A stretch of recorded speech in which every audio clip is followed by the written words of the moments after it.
लेखक शंकर साठे जे अण्णा भाऊचे लहान भाऊ होते, ते अण्णा भाऊच्या शालेय जीवनाविषयी लिहितात की आमचे वडील म्हणजे आबा त्यांच्याकडून कापड पाटी आणि पुस्तक हे सर्व साहित्य घेऊन शेवटी अण्णाने शाळेत जायची तयारी केली आणि आबा अण्णाला शाळेत सोडायला गेले.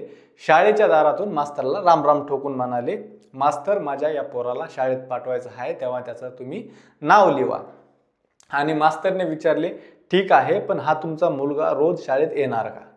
आणि आबा म्हणाले, होय मास्तर, रोज शाळेत येण्यासाठीच तर याला शाळेत घेऊन आलोय.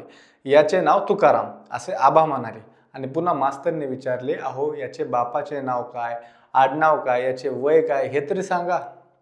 अहो मास्तर, याचं नाव तुकाराम, माझा मुलगा, माझं नाव भाऊ आणि आडनाव साठे मांग, आबांनी सांगितलं.